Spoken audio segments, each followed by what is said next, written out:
everyone, welcome to today's video, and in today's video I'll be talking about some bugs that I never really talk about on this channel. I figured it's about time I film a video like this because there's just always these bugs that I constantly mention and I never talk about anything else, and it seems as if I've never read anything else, but it's just the first thing that comes to my mind because it's like a most recent read or a favorite bug or something everyone talks about, so it just comes to my mind. But there's actually so much that I never talked about, or I talk about once or twice, that I feel deserves much more attention because I think they're all great books.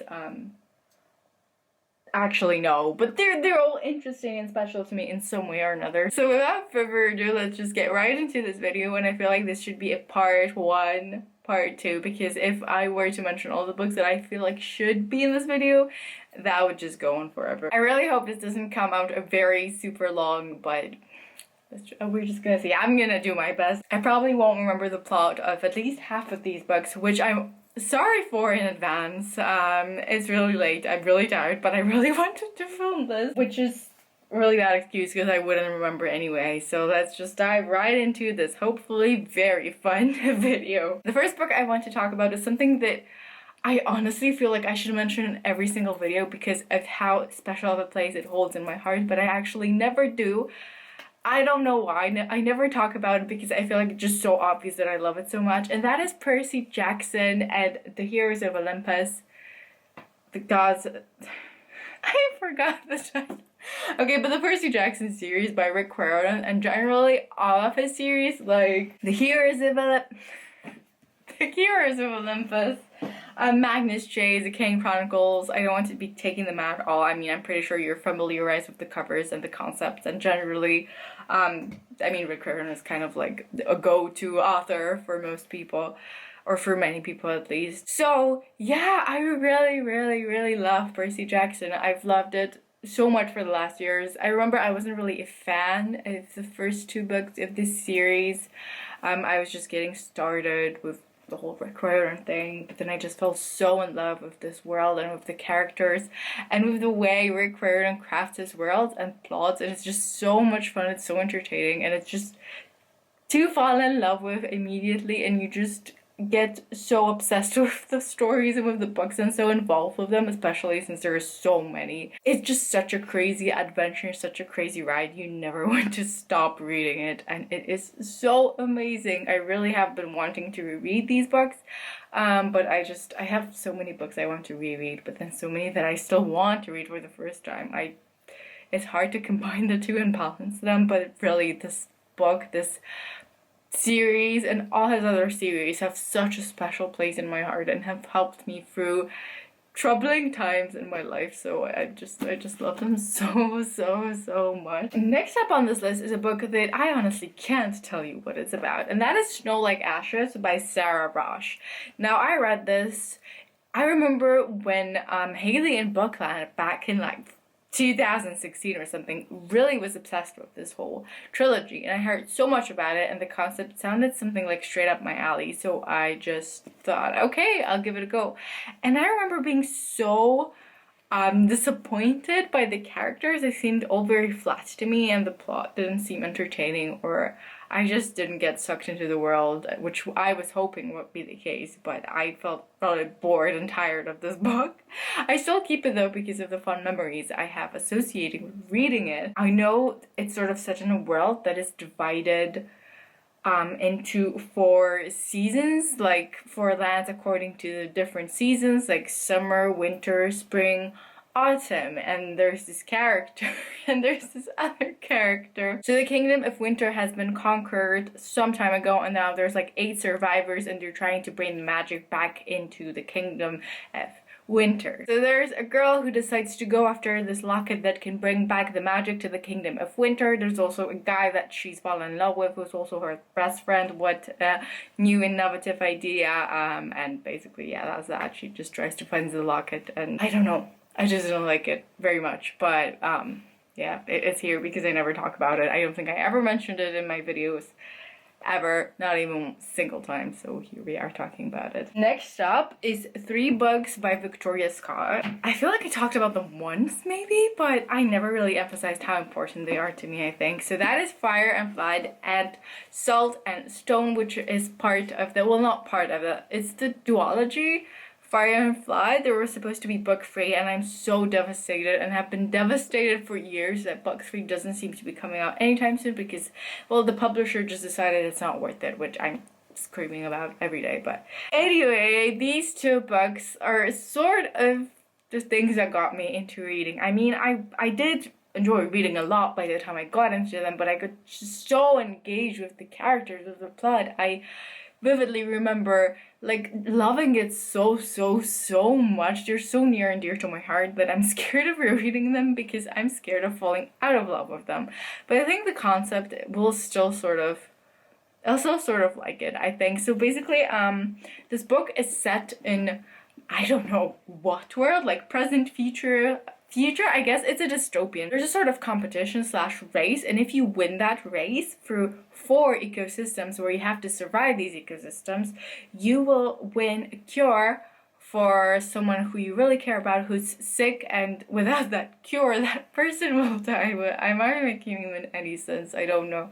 But the concept is just so much fun to me because I always love sort of books that are divided into either seasons or like the 4 elements, something like that. So the concept sounded super intriguing, and there are pets. I think each character has like a pet at some point, which is just so cute. And Maddox, whose name I still remember, and who's the pet of the main character, is just so adorable. And I remember just loving this duology so much, and I never talk about it. Please go read it so maybe we can get book 3 to happen because I really want to know what happens next. And the 3rd book by Victoria Scott is Titans. So this book was not right up my alley, not as much as the other like 2 books, but Victoria Scott's writing style always just gets to me, and I love it very much. So this book follows a girl, and it follows a world. One of the main things happening in this world is the races involving like half normal, half mechanical horses, and there's a girl who decides to take part in them because that's the only way she can sort of survive in this world and gain something in life, I guess. And it was really good. I mean, I really liked it because of the writing style, and I really would recommend it anyway because I just really love Victoria Scott. But yeah, I don't know what else to say about that. Next up, we have The Maze Runner by James Dashner. I do not think I've ever talked about this book. It was so popular such a long time ago, and it still is sort of talked about. I read it, I think, 2 years ago, and I really enjoyed the concept, but I never fell in love with the characters, which is what kept me from reading the other parts, because my friends also who read it, whose opinions I really do trust, said the other parts were like meh. So I decided not to ruin my view of this book because I really did enjoy this one, but not that much to carry on, especially if the other books are not that great apparently. So yeah, I think you all know what this is about by this point. So if you don't, that there's like a maze, that it's a dystopian, there's a maze, some characters are randomly thrown into that maze and have to survive, and they have no memory of their past or anything that happened before or how they even got there. It's really intriguing, by the way. Next up, we have Heartless by Marissa Meyer. Now, I actually have such amazing memories of this book. One of the main things that I associate with this book is baking, because the main character actually really loves to bake, and that was just, I don't know, I just really loved the way she talked about the foods she makes and how everyone loves them and how she wants to open up a bakery.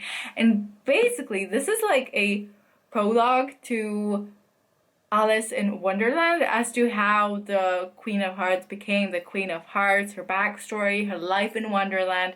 It is so intriguing, and I honestly wouldn't say it fits very much into the Alice in Wonderland world, like, not the way it's written or sort of the plot or the characters, but on its own it is so entertaining, and I think it really is well written. The ending sort of did disappoint me a bit, but in general, this is a book that I just have such fond memories with, and I remember really, really being engaged with it, really loving it, and I could not put it down.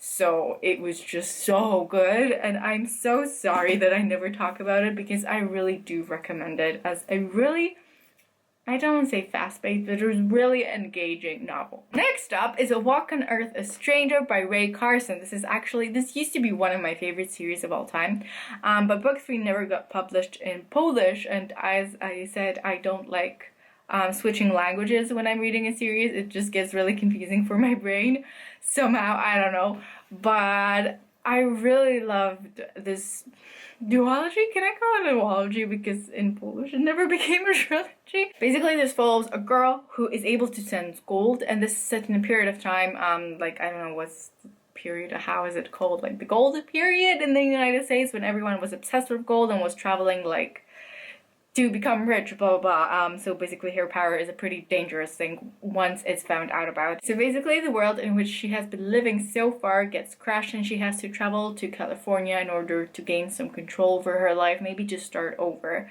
And I just really remember loving the characters and feeling so connected to them, and I loved the sense of family and like friendship in this book. It really made me feel warm and happy, especially in book 2, I think. So I really had a good time with this series, and I just really wish book 3 came out, because I would very gladly reread it, because it was just so good. Next up is Dear Evan Hansen, and this is a book that is based on the play written by Val Emish, Steven Levinson, oh wait, but that's musical creators.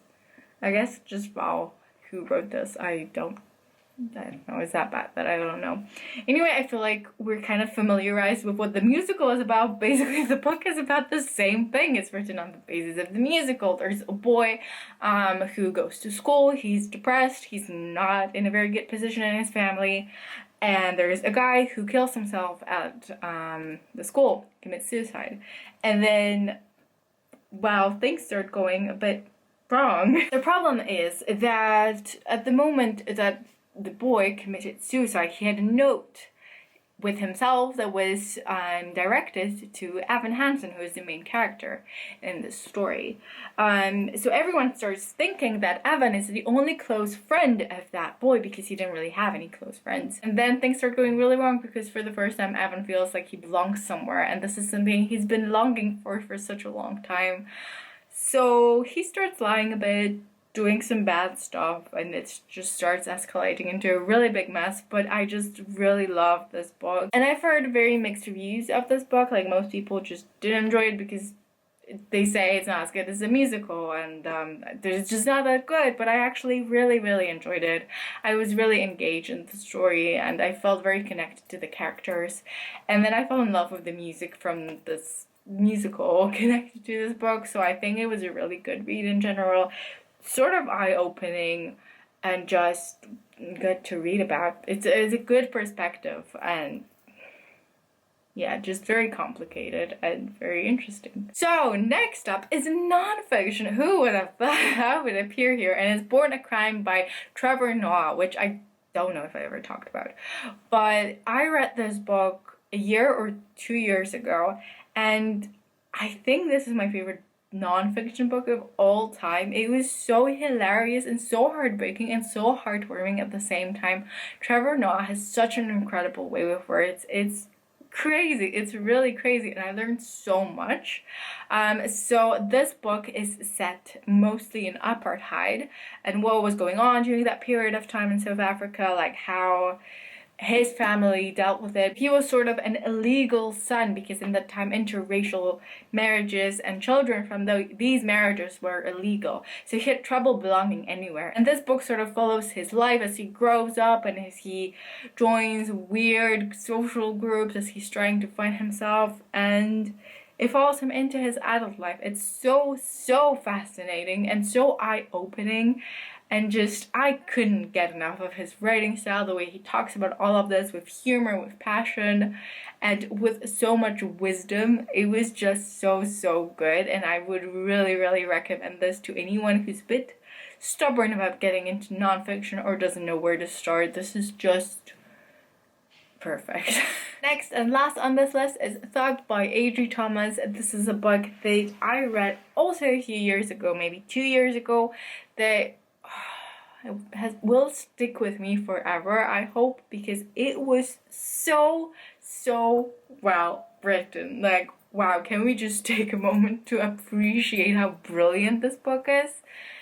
It's amazing. So this book is set in, I think, Shaker Heights, which I'm sorry, but I never figured out which part, like, of the US this is, which city this is, because I am not familiarized with that, and I keep on forgetting. I'm sorry. So this is set in a pretty poor black neighborhood and follows a girl who goes to a school for, like, white rich kids. So she has a lot of trouble combining these two worlds, and she doesn't really know where she belongs, a theme that I didn't really realize, but sort of joins these two books, but never mind that.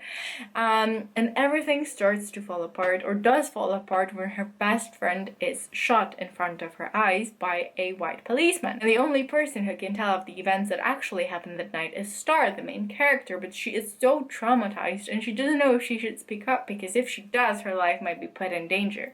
So what's the right thing to do in that situation? I don't have the words to describe how much this book influenced me and how much it opened my eyes to the things happening in the world. It's just so good, and it's so well written, and it has its heartbreaking but also many heartwarming moments that just, it's so good. It's just such an important book. Oh my god. And that's it for today's video. I really hope that I have encouraged you to pick at least one of these books up, because, well, apart of Snow Like Ashes, which I was not a fan of, all of these books are really amazing, and I should do a better job at talking about them and telling you and forcing you to read them, because they are so good and so brilliant and so well written in their unique special ways. Let me know what is a book you think you never talk about that you think deserves more attention and deserves more of your attention, because I would really love to know. I hope you guys are staying safe, I hope you're taking care, and I hope you're having a really good day, and I hope to see you very soon in my next video.